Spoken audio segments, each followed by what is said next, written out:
like to go back to the very beginning of having the idea of putting the Birmingham Commonwealth Orchestra together, which is about 2 years ago, after doing a research project, talking to a lot of organisations that had sort of segregated and separated away from the cities and thinking of bringing them back together. And with the Commonwealth Games coming up, I thought it'd be great to have music from the different Commonwealth countries. So we managed to work with the Royal Conservatoire and the Birmingham Conservatoire and get the musicians auditioned from there. And we just got a fantastic selection of musicians. And I remember on the first 2 rehearsals, in fact, all we did was speak about Indian classical music because they'd never come across it before. So I was sort of introducing them to Indian classical music and the fundamentals of North Indian classical music. So that was a learning process for all of us, in fact. So from there, I composed music based around Indian ragas, which is also new for them. And it's been quite a journey because there's been a lot of different classical, sort of Indian classical rhythms involved as well as the Indian ragas. So they've come a long way, and from the first rehearsal till now, and it's only the beginning, but we've found a good common ground to sort of build on. So I'm hoping for big things in the future.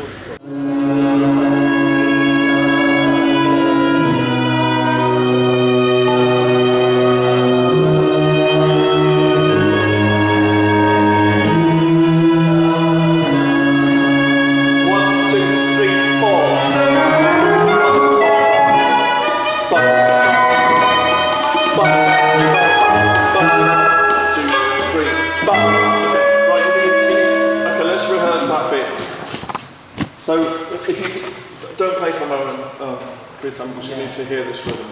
Okay.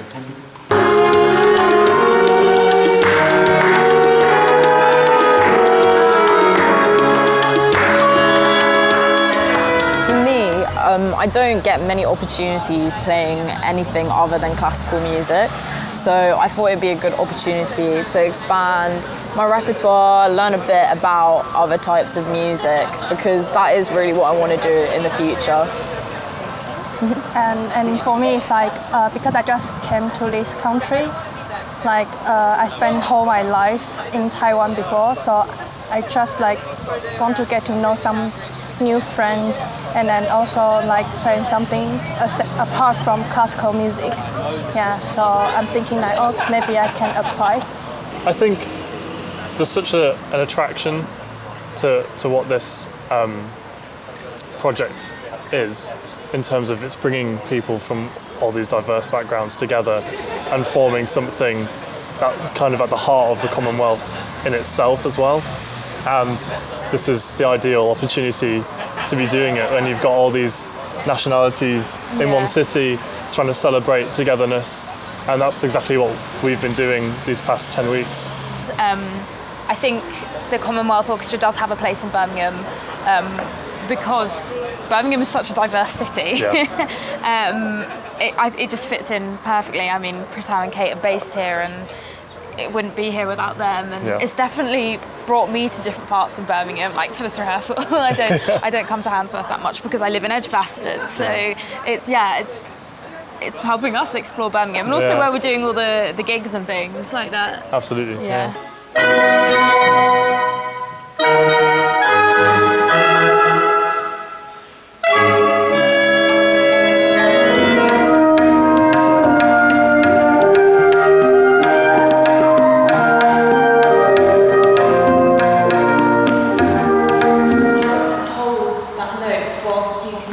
Good idea.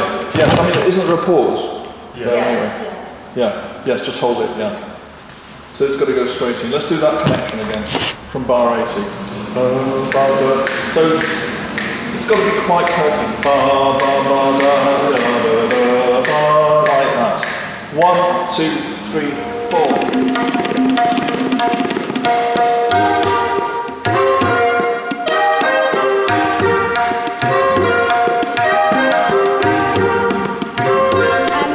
Is only their second ever live performance, so please show them plenty of love. But first, start by putting your hands together and make some noise. because Castle Vale welcome to the stage the Birmingham Commonwealth Orchestra.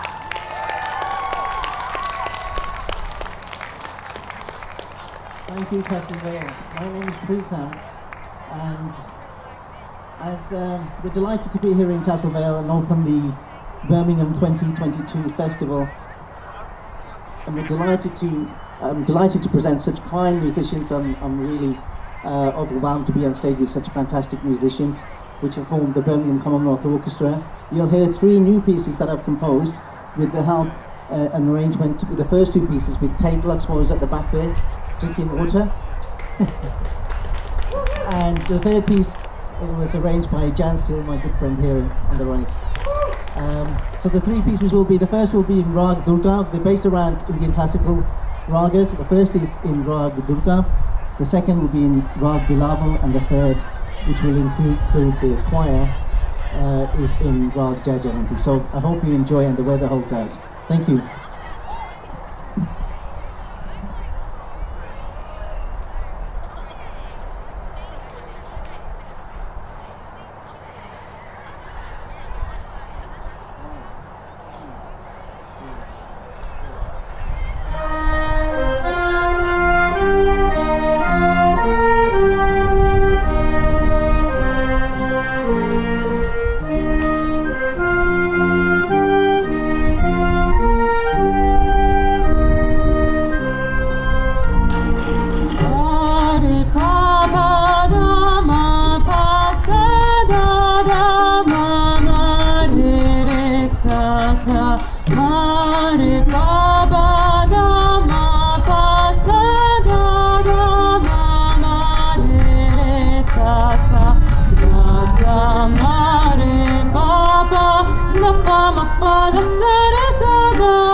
learned so much about obviously the different cultures, from Western classical music up to Indian classical music as well, and joining those together as part of this amazing ensemble. So yeah, from the rehearsals themselves and building up through the use of improvisation and working as a whole ensemble, it's been really interesting to get everyone's ideas and feel of the music.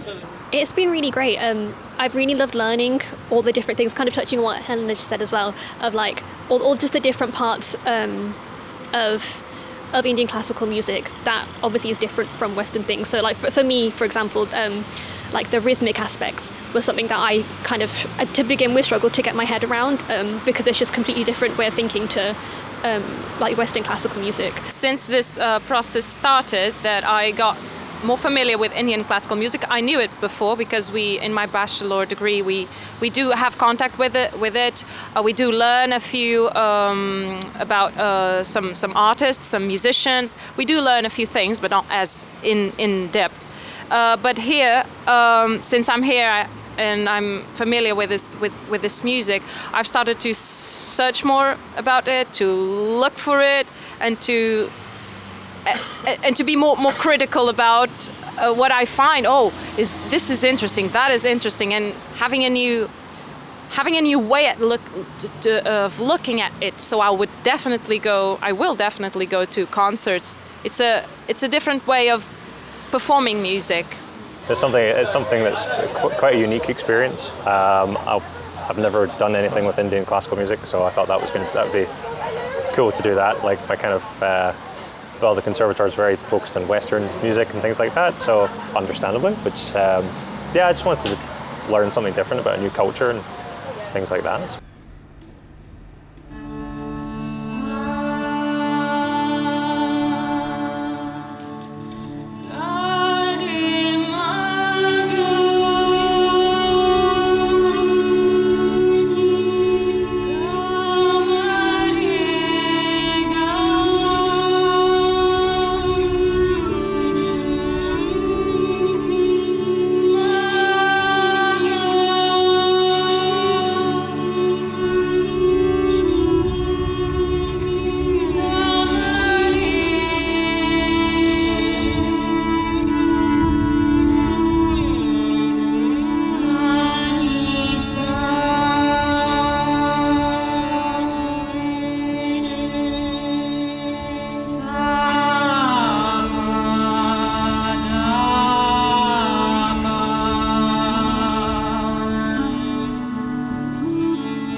So the vision for the future is the next project will be a long-term sort of project, maybe 3 years, and we're looking to grow the orchestra with more musicians, more instrumentations from the different Commonwealth countries, and then work with youth orchestras across the Midlands and get them involved and interested and introduce them to new genres and instrumentations. I've really enjoyed myself. I've got to play with people that I wouldn't usually get to play with, like at the conservatoire.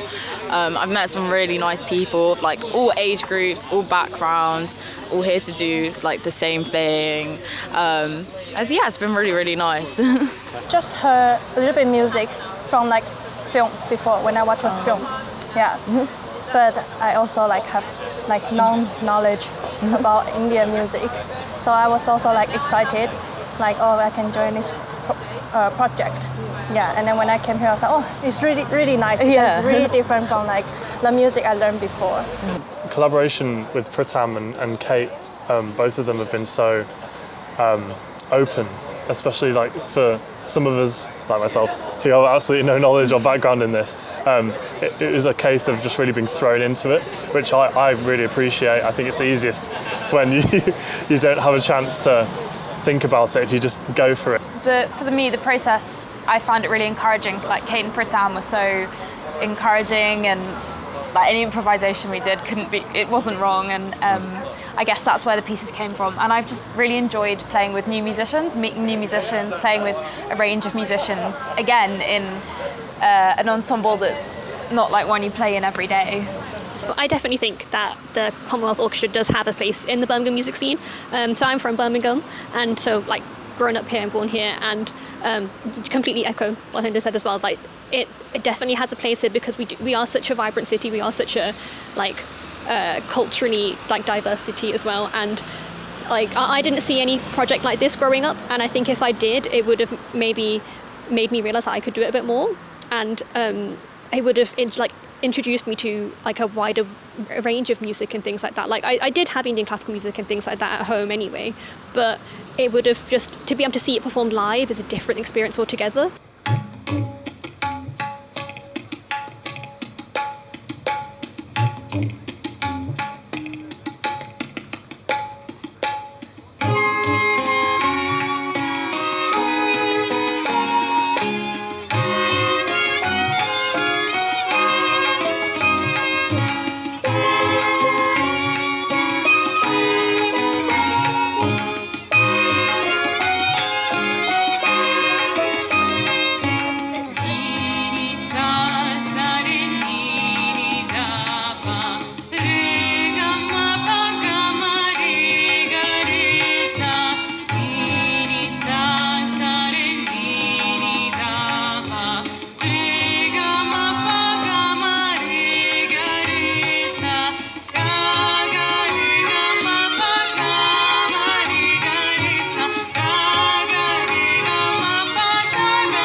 fantastic working with this orchestra, and I see for the future really for us to really compose more pieces and maybe go on tour and bring this music to the whole country really, and maybe go abroad. BCO in the future? Oh, good question. I'd love to see us on big screens, travelling, touring. Oh, so much. I mean, it's such a great team that, you know, and so much talent and diversity that would be great to see even bigger, even greater. I hope it grows. I hope we sort of exchange ideas and have a lot of dialogue, perhaps introduce visuals and play on other stages also, and share what we've sort of made here with the people, and everybody enjoys it. So in the future, I hope that it will expand. There'll be more members of each section, because right now it's just one person on each instrument. So I think bigger sections would be good. Keep on expanding outwards. You know, I think that'll be good. Yeah, like I said, we're a 16-piece orchestra at the moment, but I'm looking to grow it to at least 24, doubling up on instruments, but also including different instruments from the different Commonwealth countries, just to give it a different sound, because we don't want to follow the sort of traditional Western classical orchestra sound, but be cutting edge with the influences from other countries. So I hope from listening to our music, people see that, you know, music is truly a universal language and can communicate and dissolve barriers. So there's no, you know, structure to or barriers to what you can compose and how to create. So what we're trying to do is break those and dissolve those barriers of following a traditional sort of setting and bringing in different influences from across the world.